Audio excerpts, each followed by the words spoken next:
হয় চাওক, খুব দুখৰ খবৰ।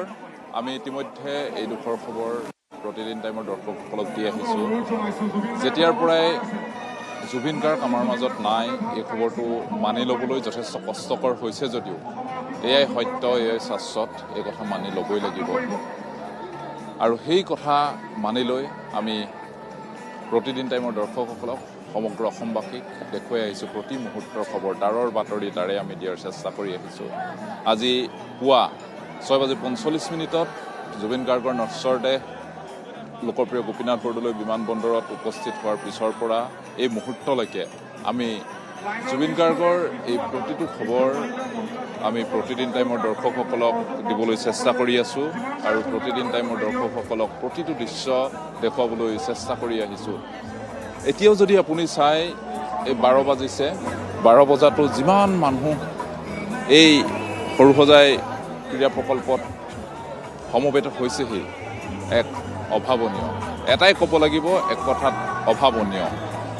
এনেদৰে সাধাৰণতে অসমত পুনৰ এজন দ্বিতীয় লোক যে জন্ম হ'ব বা আমাৰ জীৱনত এনেকুৱা এজন লোকক আমি দেখিম বা কোনোবাই এই প্ৰজন্মটোৰ যি প্ৰজন্মই যে এনেধৰণে দেখা পাব, সেয়া সন্দেহ আছে। কিমান আৱেগ, কিমান মৰম, কিমান ভাল পোৱা এজন ব্যক্তিৰ প্ৰতি থাকিলে মানুহ সাধাৰণতে এনেদৰে আহিব পাৰে। কিমান মানুহজনৰ প্ৰতি আন্তৰিকতা থাকিব লাগিব, কিমান টান থাকিব লাগিব হৃদয়ত, আৰু সেই হৃদয়ৰ হিৰে হিৰে কুঁহে কুঁহে বৈ থকা মৰম, চেনেহ, ভাল পোৱা, এই সকলোবোৰ অনুভূতি লৈ, সেই সকলোবোৰ অনুভূতি জীয়াই তুলিবৰ বাবে, তেওঁক আমাৰ হিৰে হিৰে জীয়াই ৰাখিবৰ বাবে অসমবাসীয়ে চেষ্টা কৰিছে।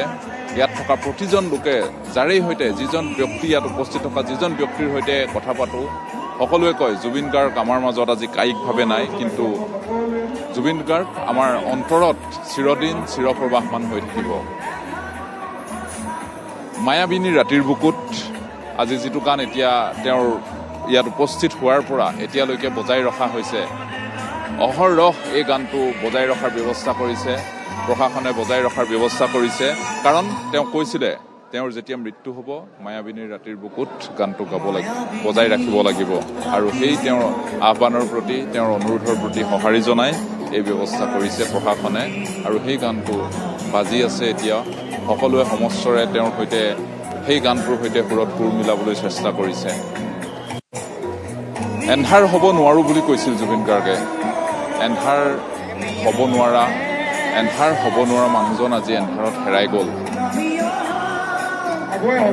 মায়াবিনীৰ ৰাতিৰ বুকুত তেওঁ গান গাইছিল, তেওঁ গীত ৰচিছিল, সেইজন জুবিন গাৰ্গ আজি আমাৰ মাজত নাই। ভাবিবলৈ আচলতে সঁচাই কষ্ট হয়।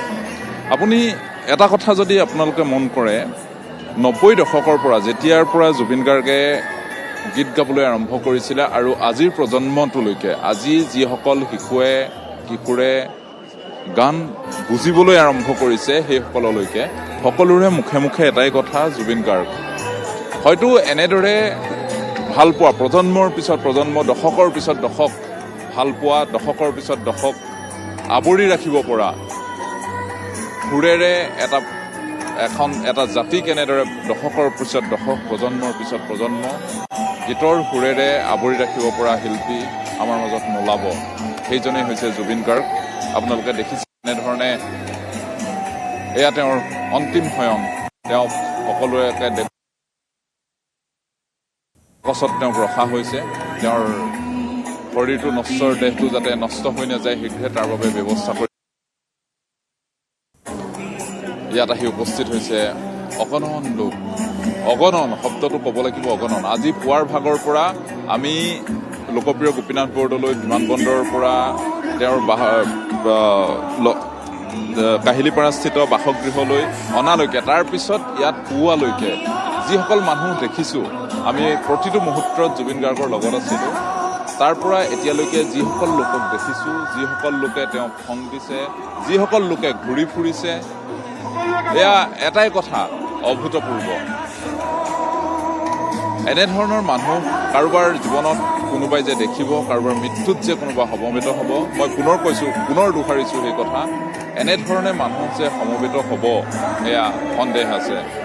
আপুনি চাওক, এতিয়াও এই মুহূৰ্ততো আপোনালোকে চাব পাৰে, এয়া দেখিছে কিমান মানুহ, হাজাৰ হাজাৰ মানুহ সেয়া এনেধৰণে তেওঁক এবাৰ ওচৰৰ পৰা চাবৰ বাবে লাইন পাতি আছে।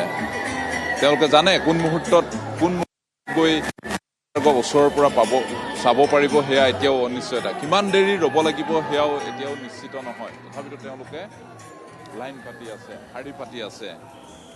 আৰু যিহেতু এয়া আমি আপোনালোকক পোনপটীয়া সম্প্ৰচাৰণত দেখি আছোঁ, এয়া জুবলি, যিগৰাকী জুবলিয়ে আচলতে বহু দিনৰে পৰা বছৰ ধৰি জুবিন গাৰ্গক এখন মঞ্চত সংগ দি আহিছিল। জুবিন গাৰ্গৰ লগত সংগীত অনুষ্ঠানত অংশগ্ৰহণ কৰিছিল জুবলি, আৰু সেই জুবলিয়ে এতিয়া কান্দোনত ভাঙি পৰিছে, চকুলো টকিছে জুবলিয়ে। ওচৰৰ পৰা এবাৰ শেষবাৰৰ বাবে চোৱাৰ যি হেঁপাহ, সেই হেঁপাহখন পূৰণ কৰিছে। যদিও বা স্পৰ্শ কৰিব পৰা নাই, তথাপিও এনেদৰে আঁতৰৰ পৰাই চাইছে জুবলিয়ে, চকুলো স্মৃতি ৰোমন্থন কৰিছে। কিয়নো বহু স্মৃতি আছে তেওঁলোকৰ, কিয়নো বহু বছৰ ধৰি আচলতে একেখন মঞ্চতে বিহুৰ অনুষ্ঠানেই হওক বা কিবা আন অনুষ্ঠানতেই হওক, জুবিন গাৰ্গৰ লগত প্ৰতিখন মঞ্চতে আচলতে দেখিবলৈ পোৱা যায় জুবলিক। আৰু এগৰাকী জুবলি আহি উপস্থিত হৈছেহি সৰুসজাই ষ্টেডিয়ামত, শেষ শ্ৰদ্ধাঞ্জলি জ্ঞাপন কৰিছে। আৰু আমি সমান্তৰালকৈ আপোনালোকক সেই পৰিৱেশ দেখুৱাই গৈছোঁ। কিমান আন্তৰিকতা, আচলতে কিমান ভালপোৱা থাকিলে এনেকুৱা এটা পৰিৱেশ দেখিবলৈ পোৱা যায়, সেয়া আপোনালোকে আচলতে দৃশ্যসমূহ দেখিলে আজিৰ দিনত অনুমান কৰিব পাৰিছে।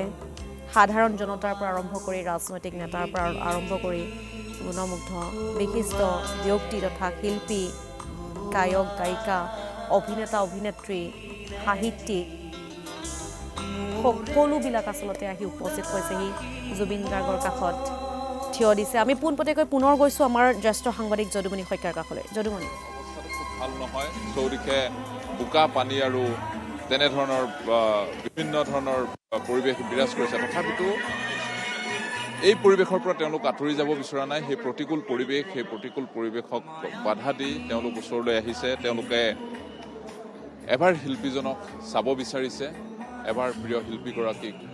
কাৰণ ইতিমধ্যে চৰকাৰে ঘোষণা কৰিছে, কাইলৈ দিনটো ৰখাৰ পিছত পৰহিলৈ অৰ্থাৎ মঙলবাৰে পুৱাই তেওঁৰ নশ্বৰ দেহ ইয়াৰ পৰা লৈ যোৱা হ'ব। আৰু এই ঘোষণাৰ পিছত, প্ৰশাসনে কৰা এই ঘোষণাৰ পিছত যিমান মানুহ আহিব লাগে তাতকৈ অধিক মানুহ আহিছে। তেওঁলোকে ভাবিছিল, জনতাই ভাবিছিল আৰু দুদিন হয়তো থাকিব, অৰ্থাৎ সোমবাৰ আৰু মঙলবাৰে থাকি যাব পাৰে, তেওঁক জুবিন গাৰ্গক ইয়াতে ৰখা হ'ব বুলি তেওঁলোকে ভাবিছিলে। কিন্তু যেতিয়া মুখ্যমন্ত্ৰী ডক্টৰ হিমন্ত বিশ্ব শৰ্মাই আজি ঘোষণা কৰিলে, তাৰ পাছৰ পৰাই সৰুসজাই ক্ৰীড়া প্ৰকল্পলৈ মানুহৰ সোঁত ববলৈ ধৰিলে। জনস্ৰোত বুলি যিটো কোৱা হয়, সেইদৰে জনস্ৰোত ববলৈ আৰম্ভ কৰিলে। আৰু এতিয়াও মূল পথৰ পৰা ইয়ালৈকে প্ৰায় 500 মিটাৰ 600 মিটাৰ দূৰত্ব, আৰু এই 600 মিটাৰত যিমান মানুহ একত্ৰিত হৈ আছে, যিমান মানুহ ঠাহ খাই আছে, ঠাহ খোৱা শব্দটো মই ব্যৱহাৰ কৰিছোঁ, যিমান মানুহ ঠাহ খাই আছে, তাৰ উপৰি মূল ৰাস্তাত, মূল পথত যিমান মানুহ আছে সেয়া অভাৱনীয়। সকলোকে মাত্ৰ নিজৰ প্ৰিয় শিল্পীগৰাকীক এবাৰ কাষৰ পৰা চোৱাৰ হেঁপাহ পূৰণ কৰিবলৈ লাগে, আৰু সেয়ে আহি তেওঁলোক আহি ইয়াত উপস্থিত হৈছেহি। আমি প্ৰতিদিন টাইমৰ দৰ্শকসকলক দিছোঁ, আমি কোনো এটা মুহূৰ্ত বাদ নপৰাকৈ আমি দেখুৱাই নিম। অসমৰ যিসকল লোক ইয়ালৈ আহিব পৰা নাই, বহু লোকে বিভিন্ন কাৰণত ইয়ালৈ আহিব পৰা নাই, সেইসকল লোকৰ বাবে আমি প্ৰতিদিন টাইমৰ দৰ্শকসকলক আমি প্ৰতিশ্ৰুতি দিছোঁ, প্ৰতিটো মুহূৰ্ত, প্ৰতিটো দৃশ্য, প্ৰতিটো দৃশ্যাংশ আমি দেখুৱাবলৈ চেষ্টা কৰিম। আমাৰ এই মাধ্যমৰ জৰিয়তে আপোনালোকে প্ৰতিদিন টাইম চাই থাকিব। আমি যি পৰিস্থিতি হওক, যি পৰিস্থিতি নহওক, যেনেকুৱা অনুকূল পৰিস্থিতি নহওক, আমি দেখুৱাবলৈ চেষ্টা কৰি যাম।